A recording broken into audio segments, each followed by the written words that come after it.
학생 여러분 안녕하십니까? 이번 시간에는 영어 문장의 5가지 형식에 대해서 알아보는데요. 다음 시간까지 걸쳐서 영어 문장의 5가지 형식에 대해서 알아보겠습니다. 지금까지는 영어 이제 단어의 8가지 품사에 대해서 알아보았고요. 문장의 형식을 이야기할 때에는 여러분 1형식부터 5형식까지가 있습니다. 자, 그런데 이것은 영어 문장의 어떤 기본적인 문장을 딱 이제 알아볼 수 있는 한마디로 말해서 딱 직관할 수 있는 어떤 문장의 틀을 갖다가 여러분들이 이제 알게 되는 것인데, 지금까지 중학교 문법에서 배웠던 내용을 갖다가 전체적으로 정리할 수 있는 그런 부분이기 때문에 선생님이 이제 기초 영어 문법의 기초가 된다 생각을 하고 자, 이 강의를 시작을 합니다. 자, 여러분 오늘의 학습 목표는 1형식 문장의 형태와 2형식 문장의 형태를 말할 수 있다입니다.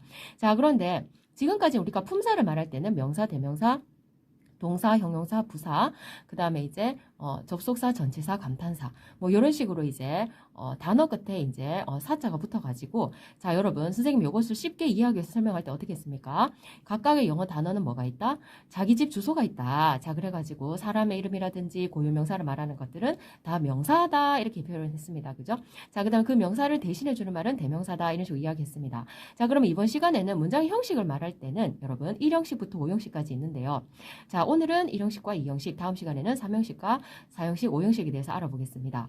여러분들 영어 문법의 전체적인 큰 숲을 보라라고 이야기했는데요. 문장의 형식을 말할 땐 여러분 동사의 종류에 따라 문장의 형식이 나뉩니다. 여러분 영어는 동사가 굉장히 중요합니다. 이 동사를 기본으로 해가지고 동사의 집에 누가 있냐면은 분사도 나오고요. 부정사도 나오고요. 이런 식으로 이제 투부정사라든지 전부 다 동사의 변형입니다. 자, transform 된 것들인데요. 자, 여러분들 지금 동사의 종류에 따라서 문장을 5가지 형식으로 나눌 수 있다 이렇게 돼 있어요. 여러분 그러면 동사의 종류만 알면은 문장의 형식을 금방 간파할 수 있다라는 말이 됩니다. 자, 그러면은 동사의 종류에 대해서 우리가 이제 필기하면서 선생님하고 같이 자 한번 필기하면서 한번 동사의 종류에 대해서 알아봅시다. 자, 크게 영어 문장의 동사의 종류는 첫 번째 자동사가 있습니다. 자, 그 다음에 두 번째는 타동사가 있습니다. 자, 그런데 자동사의 종류 중에서도 완전 자동사가 있고요. 그 다음에 두 번째는 불완전 자동사가 있습니다. 자, 그 다음에 타동사도 마찬가지로요. 첫 번째 완전 타동사가 있고요. 그 다음에 두 번째는 불완전 타동사가 있습니다. 자, 그래서 여러분, 자, 쉽게 표현을 하자면은, 자, 이 자동사는 무엇이냐 하면은, 목적어가 없어도 영어 단어가, 동사 자체가 목적어 없어도 말이 되는 동사들입니다. 예를 들면은, 자다, 노래하다, 그 다음에 뭐, 가다, 이런 식입니다. 자, 타동사 같은 경우는 반드시 목적어가 있어야 되는 동사입니다. 자, 예를 들면은, 뭐뭇을 먹다. 자, 뭐뭇을 보다 이런 식으로 요걸 갖다가 이제 타동사, 목적어가 필요한 동사를 타동사라고 합니다. 자, 그러면 자동사의 종류 중에서도 완전 자동사가 있고 불완전 자동사가 있습니다. 뭔가 수식어구가 있어야지 말이 되는 그런 동사를 말합니다. 타동사도 마찬가지입니다. 완전 타동사가 있고요. 불완전 타동사가 있습니다. 자, 그러면 여기에서 문장 형식이 나눌 수 있는데요. 주어 다음에 이제 이 동사는 반드시 주어 다음에 옵니다. 그죠? 주어 플러스 여 자동사냐 타동사냐 이렇게 해가지고 문장의 형식이 나오는데요. 이 선생님이 지금 뼈대를 추려주고 있습니다. 주어 뒤에 자동사 그 중에서도 완전 자동사가 오면 이것은 문장의 1형식이라고 합니다.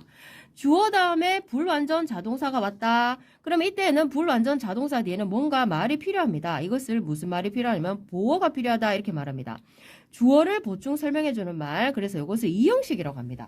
뒤에 보어가 붙어가지고. 자, 그 다음에 주어 다음에 타동사 중에서도 완전 타동사. 목적어 하나만 있으면 되는 동사입니다. 요걸 우리가 완전 타동사라고 하고, 주어 다음에 완전 타동사 뒤에 목적어가 오면 이거는 3형식이라고 합니다. 그 다음에 주어 다음에 불완전 타동사가 오는 경우가 있어요. 이런 경우는 목적어가 있고 뭐가 불완전하다?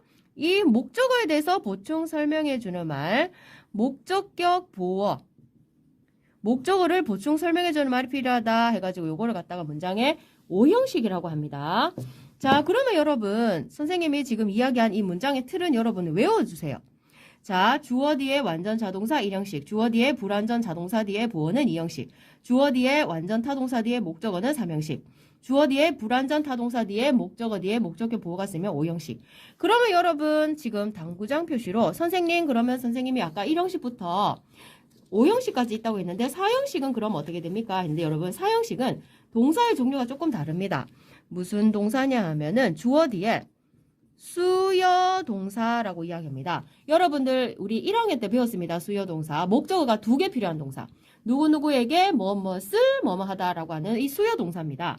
이 수여 동사 뒤에는 대부분의 기본 틀은 간접 목적어 먼저 오고 직접 목적어 써줬습니다. 그죠? 자, 그래서 우리가 요걸 갖다가 우리가 문장의 4형식이라고 이야기하는 겁니다. 그러면 동사의 종류는 크게 3가지로 나눌 수 있는 거네. 자동사이냐, 타동사이냐, 그 다음에 목적어 2개 필요한 수요 동사이냐에 따라서 영어 문장의 5가지 이제 형식이 정해지는 겁니다. 조금 더 디테일하게 설명을 하면 여러분, 주어 뒤에 수요 동사 뒤에 직접 목적어를 먼저 쓰고 전치사를 이용해가지고 간접 목적어를 뒤로 빼주면 이것이 바로 직접 목적어가 바로 쓰인 3형식으로 문장을 전환시킬 수 있다라는 것도 우리가 배웠던 것입니다. 자, 그래서 예를 들면 어떤 겁니까? He taught me English. 그는 나에게 영어를 가르쳐 주었다 했단 말이야. 근데 he taught English to me 해주면 이것이 바로 3형식이 된다라는 이야기였습니다. 자, 그러면 그런 내용들은 여러분들 문장의 4형식을 3형식으로 전환하는 방식이었구나라는 큰 틀을 선생님이 얘기해주고 싶어서 지금 말을 꺼냈습니다. 자, 그러면 문장의 5가지 형식으로 지금 선생님이 큰 뼈대를 얘기하였습니다. 자, 그러면 학습지의 내용을 봅시다. 필기하고 있죠, 여러분? 자, 그러면 방금 언급한 것도 필기를 해볼까요? 자, 요것을 3형식으로 전환할 때는 주어 뒤에 수요 동사 뒤에 직접 목적어, 직접 목은 이거는 직접 목적어라는 뜻입니다. 전치사 to나 for나 of를 쓰고 그 다음에 간접 목적어를 써준 경우 이것은 바로 간접 목적어입니다. 자, 뒤에 간접 목적어를 써주는 경우 이거는 3형식으로 전환하였다라는 것을 알 수 있습니다. 자, 그래서 이제 여러분 이것이 바로 문장 기본 틀인데 이거는 반드시 외워주세요. 자, 그러면 이 문장을 이루는 가장 기본적인 구조가 되는 것은 주어 플러스 동사이지만 이 동사가 자동사이냐 타동사이냐 아니면 수요 동사이냐 그 중에서도 완전 자동사이냐 불완전 자동사이냐 완전 타동사이냐 불완전 타동사이냐 아니면 수요 동사이냐에 따라서 1, 2, 3, 4, 5형식이 결정되었습니다. 자, 동사에 따라서 보어나 목적어 등의 문장 성분이 따라옵니다. 그거는 선생님이 방금 이 조금 압축적인 내용을 갖다가 다 설명을 한 내용입니다. 자, 그러면 오늘의 학습 목표 1형식과 2형식의 문장의 틀이 무엇인지를 말할 수 있다인데 1형식 문장의 형태를 볼까요? 가장 기본이 되는 문장 형식입니다. 구조는 주어 플러스 동사입니다. 자, 그 다음에 부사구가 따라온다 했습니다. 여러분, 주어다, 동사다, 목적어다, 보어다 이런 것들은 문장의 기본 요소입니다. 문장의 구성 요소. 자, 그래서 문장의 형식을 말할 때는 문장의 구성 요소인 주어, 동사, 목적어, 보어 등등을 말하는 거예요. 갑자기 부사구라고 하는 품사 개념이 왜 나왔을까요? 얘는 문장의 형식에 안 들어간다는 얘기입니다. 자, 그래서 부사구는 문장에 꼭 있어야 하는 요소는 아니지만 부가적인 내용을 덧붙여준다, 조금 더 디테일한 내용을 말해준다라는 것을 알 수 있습니다. 자, 그러면 예를 들어볼까요? The sun rises. 자, 학생 여러분, 아까 설명한 내용을 조금 더 상세하게 이야기하도록 하겠습니다. 자, 그러면 주어 뒤에 동사 뒤에 부사구가 있는데 이 부사구는 갑자기 품사 얘기를 왜 나왔습니까? 이것은 문장의 구성 요소인 주어, 동사, 목적어, 보어를 가지고 우리가 문장 형식 말하는데 이 부사구라는 말이 들어갔다는 것은 얘는 문장의 형식에 영향을 미치지 않는다라는 말입니다. 자, 그래서 부사구는 문장에 꼭 있어야 하는 요소는 아니지만 부가적인 내용을 덧붙여줍니다. 디테일한 내용을 말해줍니다. 라는 것입니다. 자, 그래서 예문을 들어본다면 The sun rises. 태양이 뜬다 했습니다. 그죠? 자, 이 뒤에는 부사구가 있어도 되고 없어도 되지만 문장의 형식에는 영향을 미치지 않고 디테일한 내용을 말해줄 수도 있고 말 안 해줄 수도 있고 태양이 뜬다. 이 문장 자체로 말이 통합니다. They study in the library. 그들은 공부를 합니다. 하면 되는데 in the library. 도서관에서 해가지고 디테일한 내용을 말해줍니다. 얘는 문장 형식에 영향을 미치지 않습니다. 자, 그리고 study, rise 이런 동사를 뭐라고 합니까? 완전 자동사다 이렇게 말합니다. 그래서 동사라는 말 앞에 이렇게 한번 붙여주세요. 완전 자동사다 이렇게 붙여주세요.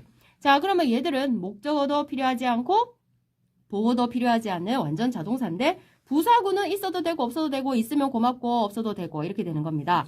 자, 그러면 이제 주어 플러스 동사의 일형식의 문장에 대해서 우리가 알아보았고 실제로 예시 문제를 한번 풀어봅시다. 각 문장을 성분별로 나누고 자 문장을 이루는 구성 요소를 말하는 것입니다. 보기와 같이 주어, 동사, 부사 또는 부사구에 각각 동그라미, 세모, 별표와 같이 표시하고 우리말로 해석해 봅시다 했습니다. 그죠? 자 그럼 한번 봅시다. This wood burns well 했습니다. 그죠? 자, 이 나무는 주어 자리에 왔습니다. 그죠? 동그라미. burns 동사입니다. 그죠? 세모 burns. 자, 타다 뜻입니다. 그죠? 이 나무는 탄다 하면 됩니다. 그런데 well이라는 말이 붙었어요. 부사입니다. 그죠? 자, 그래서 이 well은 바로 burns라고 하는 동사를 수식해주면서 문장 형식은 영향을 미치지 않는 바로 뭐다? 부사다. 별표 이렇게 됩니다. 그리고 해석은 어떻게 됩니까? 이 나무는 잘 탄다 뜻이 됩니다. 여러분 지금 머릿속에 저장하세요. 주어, 동사, 부사구 있으면 이것은 일형식이다. 자, 그래서 부사구라는 말로 봤을 때 갑자기 분사를 얘기한 경우는 주어 뒤에 동사가 있으면서 이 동사가 완전 자동사로 쓰였고 부사구는 있어도 좋고 없어도 되고 이것을 바로 일형식이라고 한다. 자, 그러면 he sings 1번부터 3번까지 문제를 풀어봅시다. 자, he 밑줄 치고 그는 하니까 뭐예요? 동그라미 주어입니다. 그죠? sings 뭡니까? 동사입니다. 그죠? 노래한다. 그죠? 자, 그래서 이렇게 동그라미 세모 표시했습니까? 자, 해석을 적어볼까요? 그는 노래한다. 자, 그 다음 두 번째입니다. She goes to school. 자, she 주어입니다. 그녀는 동그라미 goes 동사입니다. 세모 갑니다. to school 어디로? 학교로. 요거는 바로 뭡니까? 여러분 헷갈리면 안 됩니다. to school 어디로? 학교로 간다. 요 to school이 바로 goes라고 하는 동사를 수식해주고 있죠. 얘를 바로 부사구다 이렇게 됩니다. 그죠? 그래서 별표 이렇게 체크 해보세요. 해석을 적어볼까요? 그녀는 학교에 간다. 적었습니까? 자, 그 다음 세 번째입니다. This machine works well. 마침표가 빠졌네. 자, this machine 주어입니다. 그죠? 동그라미. 이 기계는 works. 동사입니다. 그죠? 작동합니다. well. 작동하긴 하는데 어떻게 작동한다? 잘 작동한다. well이라고 하는 부사가 지금 works라는 동사를 수식해주죠. 얘는 문장 형식에 영향을 미치지 않는다. 쌤 몇 번 얘기했습니다. 그래서 이 부사구를 별표했습니다. 그죠? 그러면 해석을 적어볼까요? 이 기계는 잘 작동한다. 이렇게 됩니다. 자, 그럼 여러분 이것이 바로 일형식 문장입니다. 자, 오늘의 학습 목표. 일형식 문장의 형식이 어떤 형태인지를 말할 수 있다. 이것이 학습 목표였습니다. 자, 여러분 이것을 반드시 기억을 하고요. 자, 이것을 바탕으로 우리가 지금 선생님과 같이 지금까지 일형식 문장에 대해서 살펴보았습니다. 자, 주어 플러스 완전 자동사. 그 뒤에 부사구는 있어도 좋고 없어도 되고 그걸 바로 문장 일형식이라고 한다까지 알아보았습니다. 수고하셨습니다.